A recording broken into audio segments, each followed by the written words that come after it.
Welcome to today's Corporate Venturing Insider podcast. Today is going to be very special. I have Hoolie from Coinbase Ventures with us. Hoolie, welcome. Thank you. I hope my French accent works on your name, Hoolie. Perfect. So let's talk about Coinbase Ventures, but first about you. Sure. What was your journey into corporate venturing? Sure. So I never woke up and said I want to be a corporate venture capitalist. That wasn't kind of on the career board. Maybe I can back up into how I got into crypto and how I got into Coinbase. Absolutely. So I've done a bunch of things in the past. I was at Bain in the private equity group. I was the guy raising my hand saying, are there any cases that are more like frontier tech, like autonomous vehicles, crypto, more bleeding edge technology related work? And that naturally led me into traditional VC. So I was from Bain, I went to a traditional venture capital fund, Obvious Ventures, which was founded by Ev Williams, the co-founder of Twitter and Medium. And really by accident, I was there during the 2017 crypto ICO boom. And so every VC in Silicon Valley was trying to figure out this crypto thing and how to play it. The big wave. And just by accident, I kind of happened to know the most about Bitcoin and crypto. I did my graduate degree at MIT, and when I was there, the school actually had a digital currency initiative where they airdropped Bitcoin to students. And I was one of the people that didn't claim it and then saw my friends going on expensive vacations the next year. And that triggered me like, what's this Bitcoin thing? I should probably understand it a little bit more. But while I was there at Obvious, it was a great experience, got to meet exceptional founders across all types of frontier tech, and I came away with really few takeaways or deep convictions. There were a couple secular technology trends that were going to matter for the next 30 years. One obviously was, at the time, it was machine learning before it was branded AI or AGI. Yep. Two was crypto, and three were things in bio and computational biology, CRISPR, things we could go there. So if I thought about those three and I said, crypto's the one that interests me the most and where I know a little bit of finance, I have a computer science background, like this is a space where I can have an edge and just be valuable. And I just started getting obsessed intellectually with crypto, helped work on some investments there.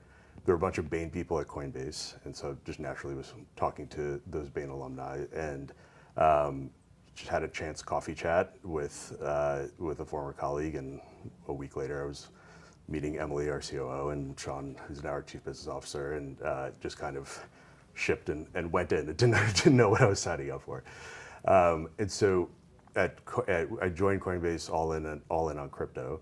I joined the corporate development and ventures team, so we can get into kind of the origin story of Coinbase Ventures and kind of how it's evolved.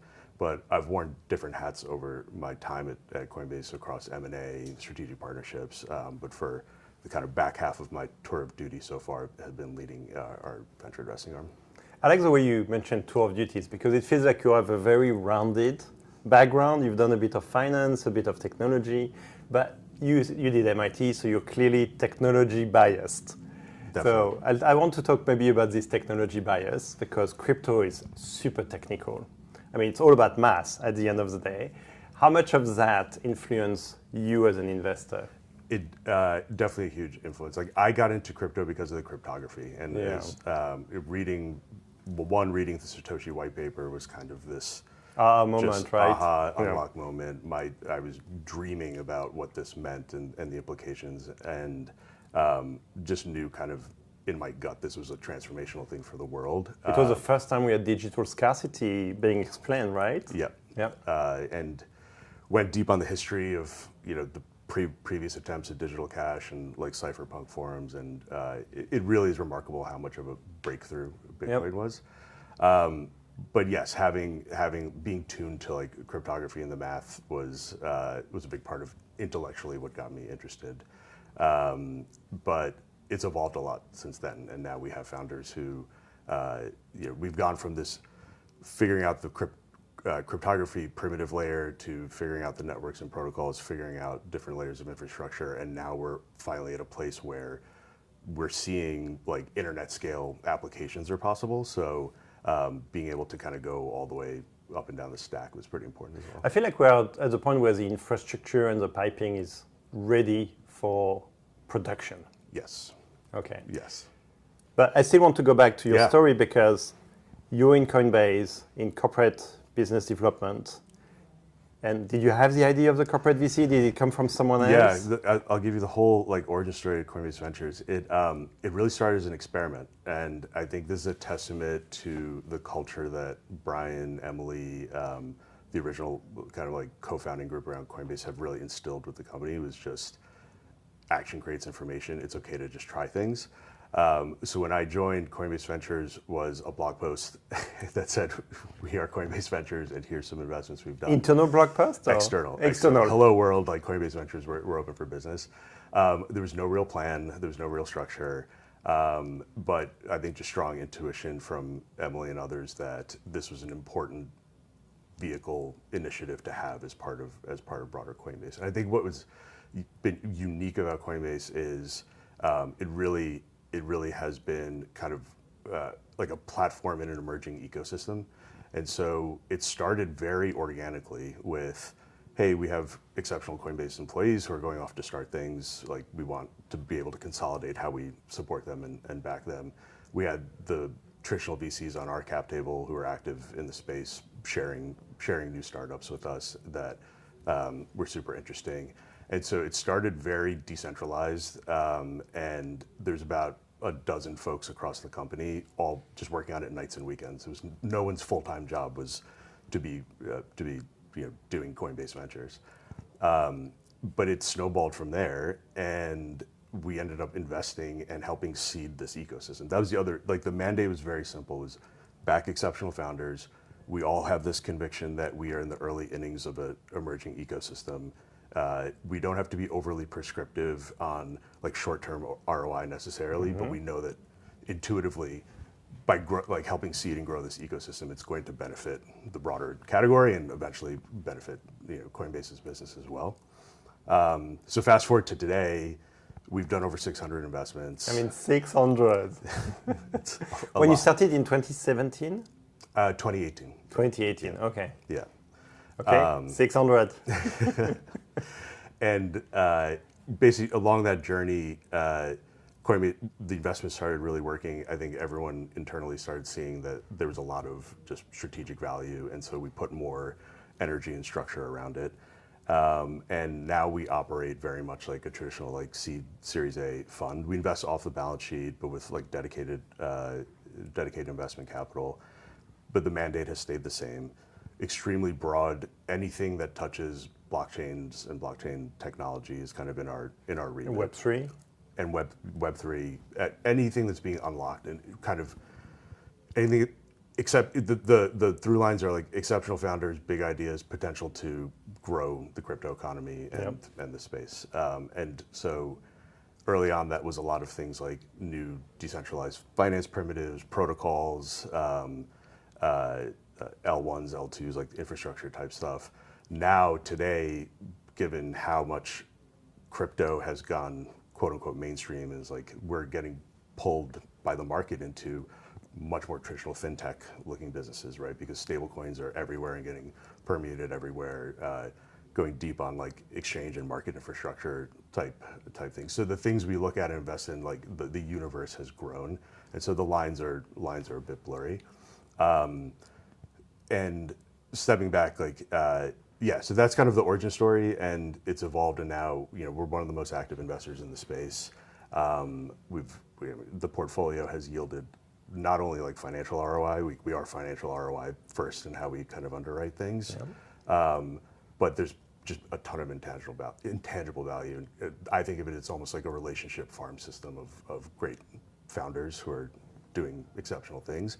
Sometimes that can turn into an M&A conversation. Sometimes that turns into like a BD conversation. But we don't go out we're very founder first. We don't go out with that being the first order reason to invest. We get excited about it like a classic like early stage investor. Yeah, it sounds like it.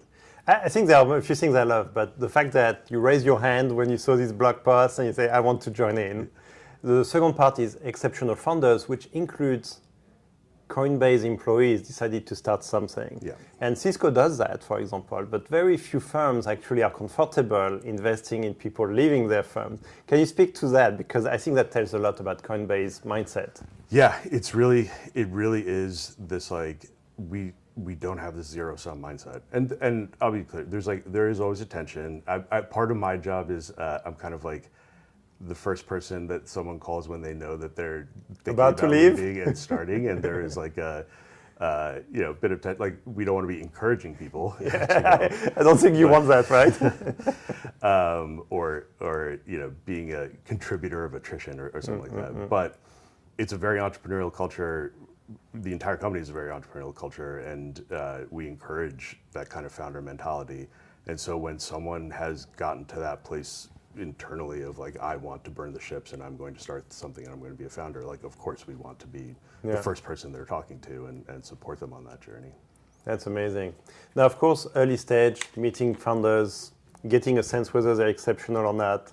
Can you speak to a few things that you see in the founders? I mean, after 600 investments, you start to have a pattern recognition. You start to see, I thought they were exceptional, they were not. I wasn't sure, but they are exceptional. Is there a few pattern recognition you have now when you meet someone and you're like, this is the one? Yeah. The biggest thing is intrinsic motivations, and I like to say we look for missionaries, not mercenaries. So it's true of all kind of like tech hype cycles, but especially true in crypto because you have these price runs and it's a very cyclical thing. Yep. You get a population of builders who are clearly more short-term oriented and more on the mercenary side, and then you get the really exceptional folks who are pattern matched to Brian Armstrong and are thinking on like a 30-year time frame and really want to build something enduring that will exist and persist long beyond them. And that's like the number one thing. And so that's where I think it's borne out in how our investments have performed is those like missionary founders who will weather the storms, are not afraid to look stupid, when everyone's saying crypto's dead, which we have a timeline of how many times like a mainstream media publication like announces crypto is dead. That's actually like the best time to be investing in someone who's got conviction and sees like the long-term trend. And then second thing is, are they swimming in like an interesting vein? There's a lot of incremental things versus really like step function improvements. And probably the third is like compound learning and just like slope versus intercept, right? So when someone is starting out on the founding journey, do you see that they will that they'll grow because the person you're investing in exponential compounding, right? Like that growth mindset, because the person you're investing in at the seed is cannot be the same person who's going to be at the Series C or launching a public protocol or taking the company public. So those are some of like the softer founder feel type things. Now, part of the softer part is sometimes you have mercenaries, very smart mercenaries that can disguise themselves as missionaries. You probably now start to have a sense of which one is which. Can you share a little bit of the way you distinguish between the two? Yeah, it's hard to like say like blanket, but you can observe just in general like how folks are communicating, the timelines they're thinking about, revealed preferences from certain decisions around how they are structuring their company, how they're thinking about team construction, how they're thinking about co-founder dynamics, how they're thinking about building their cap table strategically versus I just want to grab some money and get a mark. And then you can get into the real nuances of like how are they thinking about like vesting timelines and like lockups and like their own economics, and you can tell who's really like all in for a long-term journey versus very short-term focused. Now, if I think about 600 investments, to me that sounds like very high bandwidth, very low latency type of activities. Let's talk about speed first. Yeah. You must be able to move fast. Can you talk about the design of Coinbase Ventures and how it evolved over time, where you can actually really go with that type of conviction very early before it's obvious, and yet be fast. Yeah, we've evolved a lot. When we first started, we were doing pretty high velocity, 100K, 200K checks. We typically knew the founder, had some connection with them, whether they were at Coinbase or just like a known quantity through our investor network. There was some, you can take some signaling around if like top investors in our space are leading, who we all know. Some of them sit on our board. That's, you can filter quickly that way. Now where we are, we run multiple strategies. So we still do these like higher velocity, we would call like ecosystem checks, which are geared towards like pre-seed and seed. But we spend most of our time and energy is more in 1 to 5 million, 2 to 5% ownership, like deeper diligence underwriting, and we've gotten more concentrated. Our space is super interesting because we can also do liquid token investing, and so there are projects that don't ever raise traditional venture private capital that are still like pivotal for the space, and so we have a pod that is just focused on that, and it's a whole different set of like underwriting and re-underwriting heuristics with public blockchain data and thinking about that stuff. So the early days, I think a lot of our speed came from, we were in this distributed, decentralized model, and there were like a dozen folks around the company who were championing and like empowered to propose and do investments. We've now, we kind of dialed the amount of rigor based on like what stage we're talking about, what strategy we're talking about. Maybe does that answer your question? To some extent, but I think you're talking about it was decentralized, then there was maybe a committee, or maybe it was not the right word to use, but you kept speed no matter what. Yeah. How did you ensure speed, the sense of urgency, the action bias? Yeah. I don't know if there's any magic thing we did other than like that is just the DNA of the entire company. There's always a focus on cycle speed. The space moves so fast, so we have to keep up with it. The rate of change has just continued to accelerate. And then from a decision-making perspective, I think we're very much on the side of like, we don't do decisions by consensus. So we want contrarian views. So if 5 folks on my team are a hard no on something, but one has done the work and has done time and knows everything and is pounding the table, it's going to happen, and that's part of the dynamic there. What happens if everyone agrees it's obvious we should do it?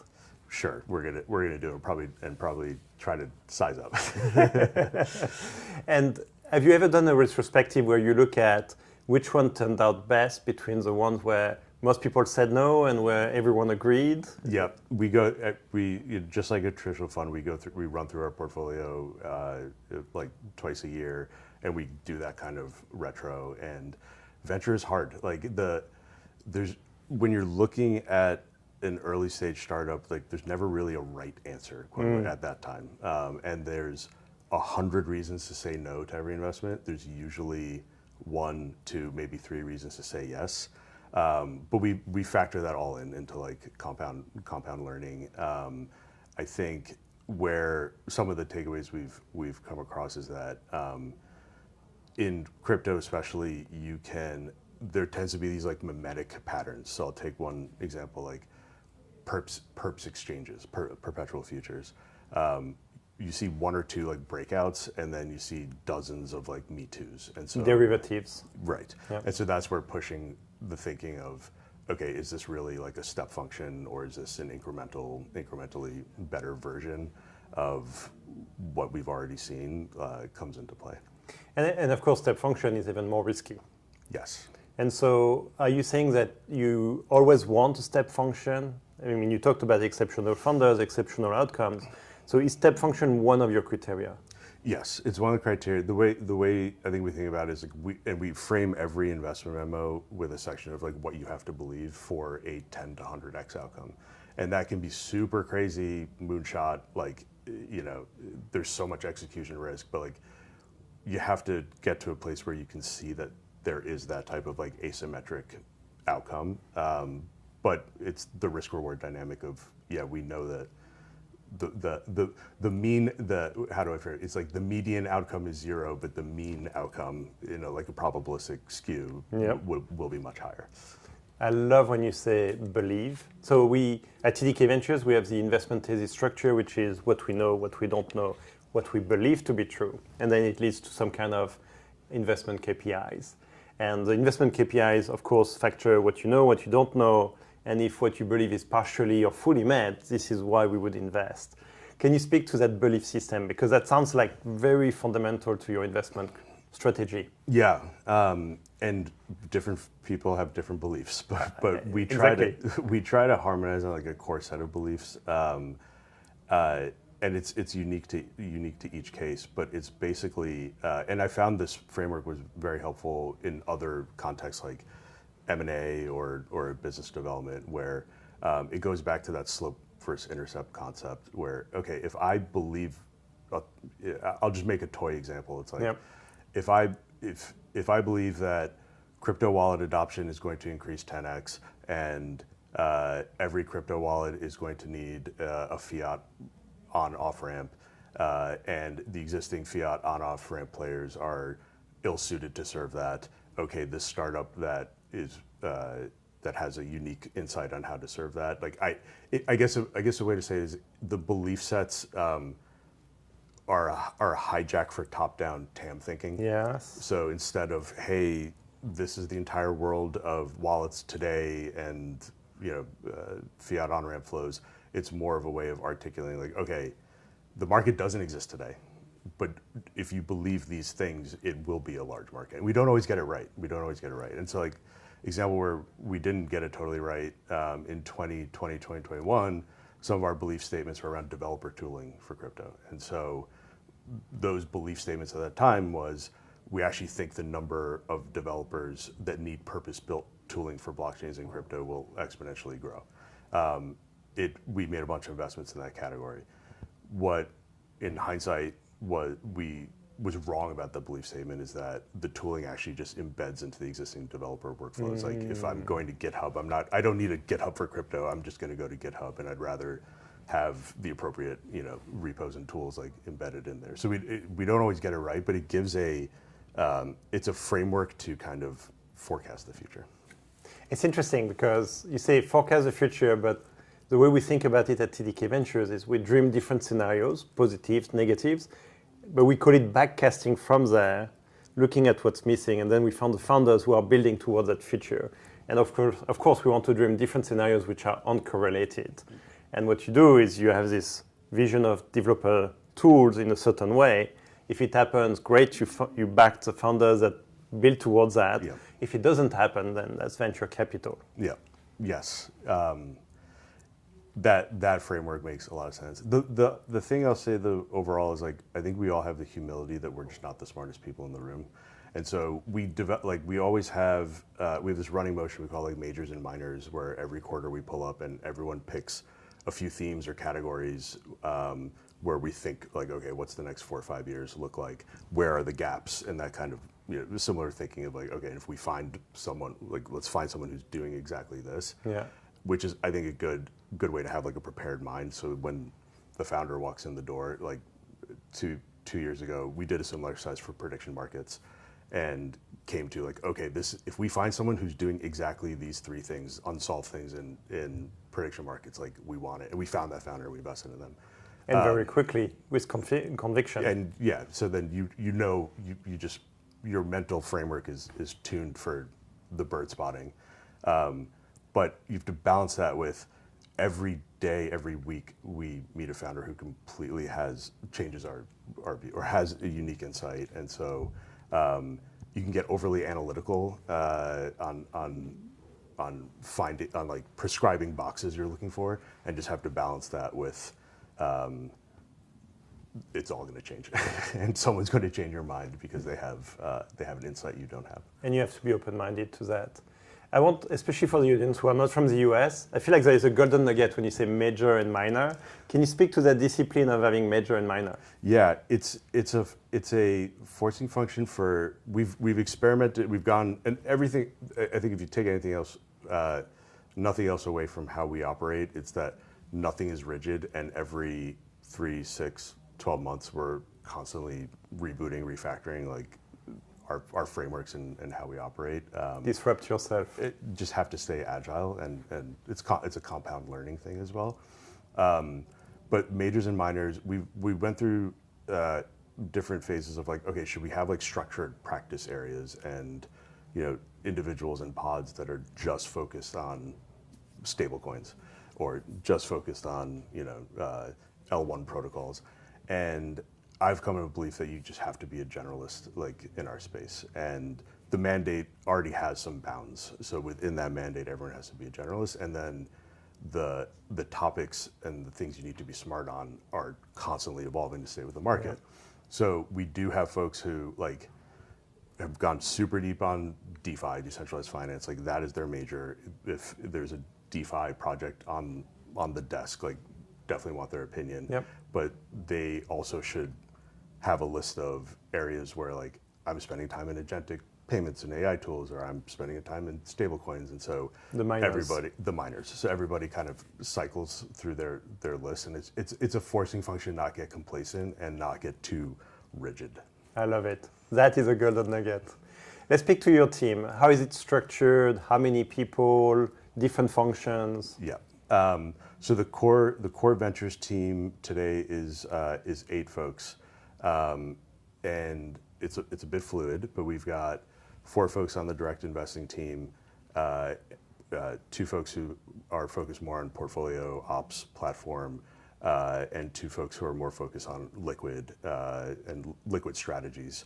And that's tied to like managing our portfolio, but also making new investments and doing things that we, as a crypto arm or fund, can do uniquely on chain. So things like yield strategies, staking, participating in decentralized exchanges with liquidity provisioning, things like that. That's kind of the core, but we have a circle of like strong contributors. We still have. We're not fully isolated. We're very embedded, and so we have a bunch of folks on our corporate development team who are out and talking to companies. We have a bunch of folks on our business development team. We have a bunch of folks on the base, our L2 base team. Basically, I'd call it an orbit of another dozen to 2 dozen individuals whose their day job is to be out and talking to companies that are kind of our scouts and bring things. So we've consolidated the like the check writing decision process into one unit, but the sourcing, what's interesting for Coinbase, what could be strategic, like that goes out into a broader Venn diagram. I can imagine the audience listening to 8 people core, 600 investments since 2018. It's just amazing. So how do you track all these investments? Yeah, I think a big part of, and I should start shouting out folks on the team, and I give a lot of credit to Brandon, who leads all of our portfolio tracking and ops. When I stepped into this role, I would say we didn't have the best tracking per se. Now, no one has when they start. Yeah, and now we've gotten to a very good place with that. Part of it depends what you mean by tracking. Like we've got a full handle on I report TVPI, DPI, like classic financial metrics, and we go through portfolio check-ins. No, I meant really, how do you make sure you support the ones that you want to support in the right way and engage the superpower from Coinbase? Yeah, and that's a good question, and it kind of speaks a bit to our model. Our model's always been, we want to be pull, not push with founders. So part of our like kind of message to founders is like, we're not going to get into the guts of how you run your business, but we are here as an API into Coinbase for those like high leverage connections, high leverage calls. It's kind of your ethos. But yes, and there is a shorter list of like more concentrated investments where we are hands-on, where we will take like board observer seats and be there as much as the founders want us to be or need us to be. But beyond that, it's kind of, we're the API to Coinbase, and you tell us when you need help. We'll plug you into all our products and ecosystems. And what I hear from founders they get a ton of value from is actually the connective tissue across the portfolio. So if you think of like V1 of Coinbase Ventures was almost like this Y Combinator index of like top founders in the space, having connecting dots between all of them becomes super valuable, whether it's talent or advice or commercial relationships or things like that. So we stay in touch, we follow all the investor updates, but there's, back to majors and minors, there's a short list that we're more involved with at any given time for particular reasons. And there's plenty that we're pretty hands off, and when the founders tell us they need something, we'll activate. Very nice. I think part of it is Coinbase DNA, part of it is deep respect for the founders, but can you speak and maybe give the case for why the pull versus push for corporate VCs? Because I think that's something which is so important to get right, and beyond what Coinbase is about, there is probably something fundamental here. Yeah, and that's a great question. And I think this is where, candidly, I think a lot of corporate VC arms kind of stumble a bit. We just approached it really from first principles and from like a founder first mentality. And I'd say I think Coinbase Ventures, the manifestation of it is really like, what's the version of a corporate arm on the cap table that Brian would have wanted, right? And we try to keep very distinct and very clean on hygiene around information sharing, et cetera. Basically, if I'm the meme, if I'm a top tier Silicon Valley founder who has like all types of access to capital, of like, why do I let you could choose? Why do I let this corporate on, and why am I going to give them control? And is it competitive? Are they trying to just brain drain me? And so we try to isolate that and just say, like, we're here to support you. Having us on the cap table is benefit to you, but we're not. Comes back to long-term thinking. Like, my goal is that you maximize enterprise value potential for this effort, and we'll be as involved or not involved as achieving that is. Versus, if I take this money, am I like captured by this corporate logo? Does that create like negative signaling with, can I sell to their competitor? And like, we've invested in things that are outside and seem very competitive to Coinbase, like other exchanges, like all that stuff. But having that just like founder first mentality, I think it's just worked well in getting onto the cap tables that we want to. Now, there's one thing which maybe is actually more fundamental than I thought. You mentioned ownership between 2 and 5%, which is not typical for early stage VCs who would want probably 10, if not 20%. Yeah. But I think there is something, I sense there's a strong reason why 2 to 5%. And that's just like I'm throwing that out as kind of like a rough heuristic for the investments and deals where we spend a lot more time. We will certainly stretch up into higher ownership, and we do larger growth stage investments where those ownership heuristics break. I think it's more of like a organizing principle for us of where we're going to spend time. But the other thing is we can and we do lead investments. We led 3 Series A's last year where we do have higher ownership. Structurally, we're not set up to take board director seats. And that 2 to 5% zone, so we have a preference to fall behind a strong financial who will do the governance work and the control work, and we can be involved, and we have that trusted relationship. That 2 to 5% zone just slots really well in like a collaborative model. So, again, back to that like founder who has 3 tier 1 term sheets and has dilution sensitivity. Our game is not to try to, again, back to like what's going to maximize the EV of this endeavor. We can be flexible on like our ownership dialing for it to be meaningful for us and have like thoughtful portfolio construction and ownership heuristics, but at the same time like collaborate with other VCs in the ecosystem. So there is something, so we are GCVI Monterey today. I just finished my opening keynote, which was about the yin and the yang, where I think that the best cap tables are VCs and CVCs together, bringing different discipline and different value. what you're talking about is you're the CVC bringing superpower from Coinbase, but you love to work together, leading, co-leading with VCs. Absolutely. Can you speak to the value of that? Because I think it's fundamental for bringing the full system of value to the entrepreneurs. Yeah, I 100% agree with that. And the way I think about it is, from the founder's shoes, is how am I building the most strategic value how am I leveraging my cap table as a strategic weapon, right? And so it's a similar concept of like, okay, if I'm in a space, in like a novel technology space, like I probably want like power angels and early movers in that space to be on board and affiliated. I think each a traditional VC, a corporate VC, the right corporate VC, angels, they all can bring different and complementary things. And with our model, we also, we've been the most active investor in the category from like a volume perspective for some time. So we also know all the other VCs in the space and work well with them. And I think the way I'd frame it is like, it comes back to that like zero sum versus fixed sum mindset of we don't have to be super greedy about ownership if the sum of the parts is going to set up this endeavor for like optimal success. And then if you like, I feel that with my portfolio, your portfolio becomes a superpower. You have all these exceptional founders, you can code, you can understand what's happening. Can you speak to the superpower your portfolio is bringing you? Yeah.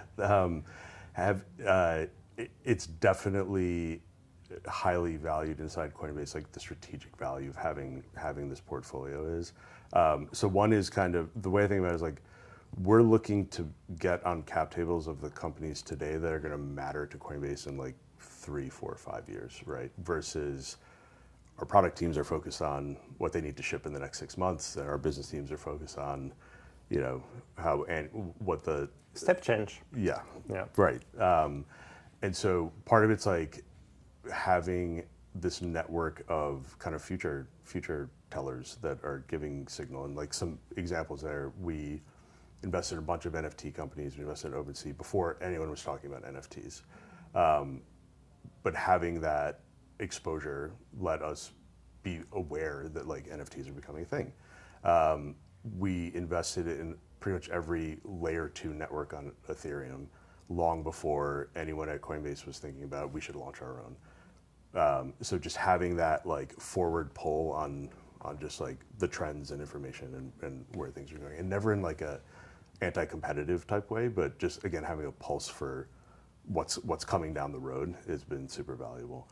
And then each portfolio company has different needs, but we've had a lot of success with this relationship farm system of things turning into M&A conversations. I think our corp dev team did 10 acquisitions last year. I don't know how many were Coinbase Ventures investments, but a good amount of them. So we had an established relationship with the founder.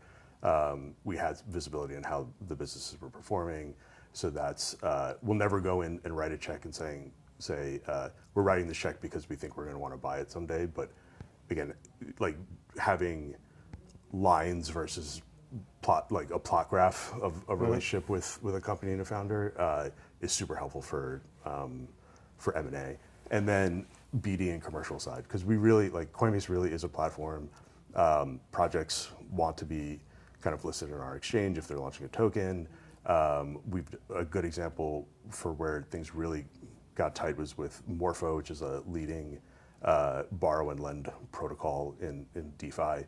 That ended up, we did a small investment initially that ended up turning into a much deeper partnership where they're partnering Bitcoin borrow and lend on Coinbase, and is like a huge like key commercial relationship now. So again, we try not to be overly like deterministic up front, and I've gone and studied like different models. Everyone's got a different CVC models, and some are like really BD driven. Like there has to be some, for us to write the check, there has to be some like commercial relationship up front.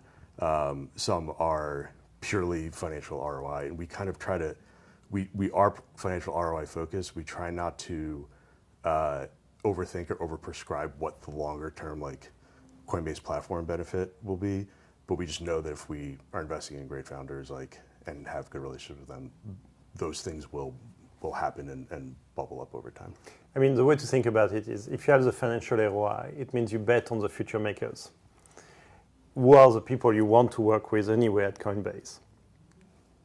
And so can you speak to the reporting line? Because it feels like you're intelligence gathering about the future, where Coinbase could go or decide not to go. How does the reporting line work, and how do you share these insights in a way that it's effective? Yeah, that's a great question, and I wouldn't say it's a fully solved problem, but we're very careful about. I'm not going to take an investor update and just like forward it to a product leader and say like, hey, here's all the guts of this company. But we do regular sessions with all the product leaders and the executive team of like, here's what we invested in. Here are the things.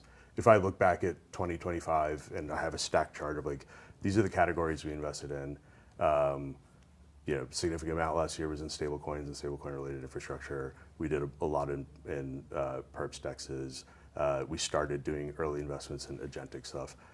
Those themes and trends start becoming top of mind for decision makers at Coinbase of like, okay, in my own roadmaps, this is where the ecosystem, the things we're funding now are, there's a good chance that we have to have some answer for or response to that that movement in the ecosystem in 1, 2, 3 years time. And so it's just a very organic conversation and kind of back and forth. So would you say that your function is a dream job? Yeah, I would say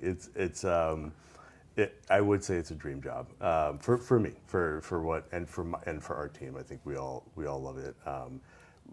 It's a dream job for folks who are just intrinsically energized and motivated by meeting founders, dreaming about the future, making calculated bets and risky bets, who have who love going through the idea maze, and also get in like deep sense of satisfaction when we really help and move the needle for someone. And that can be something as small as just connecting to the right part of the Coinbase platform that will really like unblock them on something. In 22 through, I would say in the last administration, there was a lot of headwinds for crypto founders around regulation and policy, and so having what I think is like the world's best policy and regulatory forward team, thinking, and our approach in DC and regulation has really been not zero sum framed, and how we've approached everything there. Having those insights for founders was like super valuable. So like those things, it's a dream job when you see the dots connect like that. Actually, the crypto tsar, right? So can you speak to how much tailwind this is bringing, and what is the advantage for even US startups versus non-US startups? Yeah, that's a great question.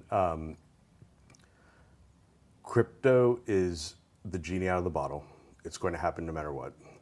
We're at a fork now where it's how much of this innovation is going to be onshore in the US, how much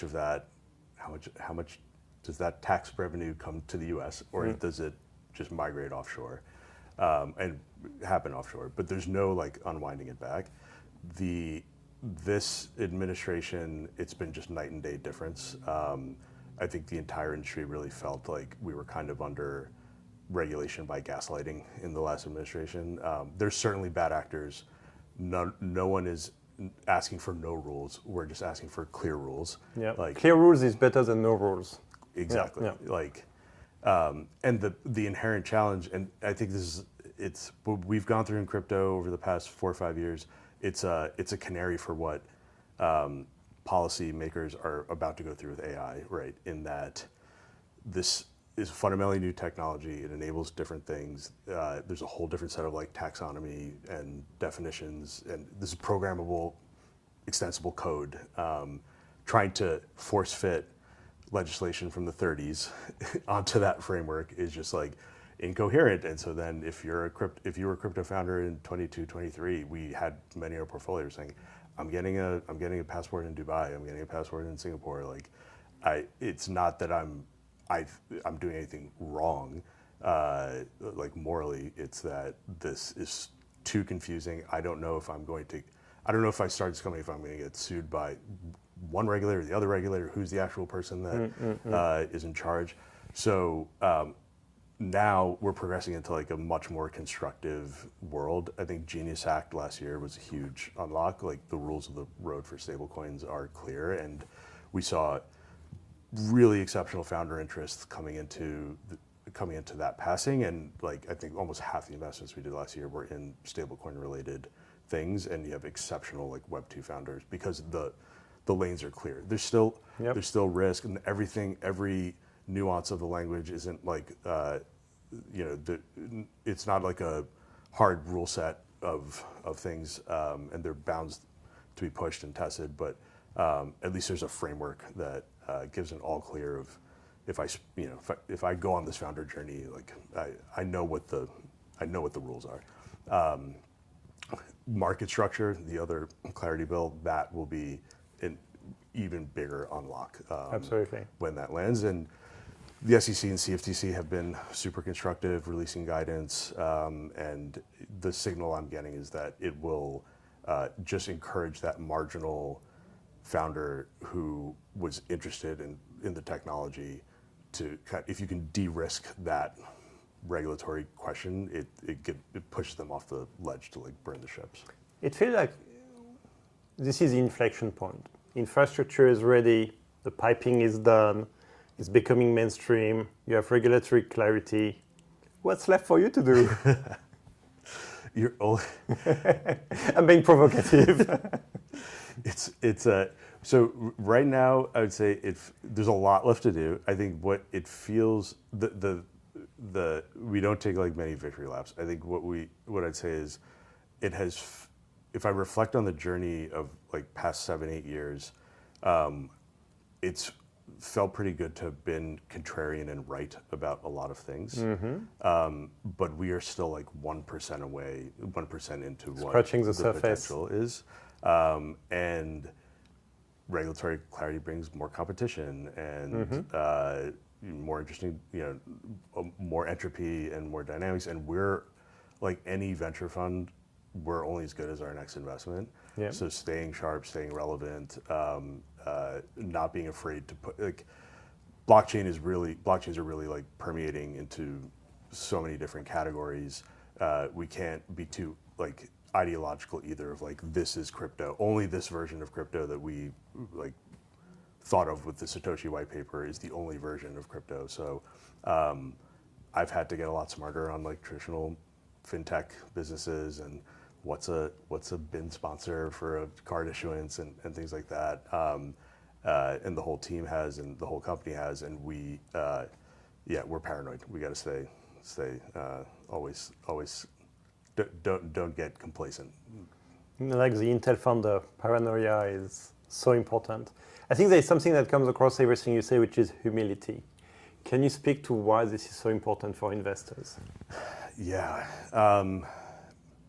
I work with, I know a lot of, you think about who like self-selects into being an investor or a venture capitalist. There is an inherent like, I know things that others don't know, I can pick better. You have to be a little bit kind of self-delusional about your own capabilities and ego. Investing it just drives humility. Like if we go back to our portfolio reviews, there are things where we thought we were so right and we were so wrong, and there are things where we were, let's just do a small check and see how it goes out, and it turns out to be like a huge big thing. I think the core of the humility is having real empathy for that founder journey, because founders, they are the lifeblood, they are the catalyst. We can have a million ideas and we can see where trends are going, but the intercept of that exceptional person who is going to go and just chew glass and burn the ships, and it's a crazy leap for someone to make. I don't have the risk tolerance that like for maybe earlier in life. I tried a couple startups, but I got a sense of like, oh, I need a little more. If there's fog of war, I need to at least be able to see like 5 steps ahead. But that founder is staring up a giant hill that is completely foggy and taking 1 step up and 2 steps back. That's where the humility comes from, because just knowing that the capital is a commodity. The corporate framework and platform certainly adds value, but back to like what is the minimal condition for any startup to be to defy the odds and be successful and be an enduring thing? It comes down to that co-founder early team group, and so we just have a lot of humility about the journey they go through. I love it. I think this is the best place to end this interview. Thank you so much, Hoolie. Thank you. Thank you.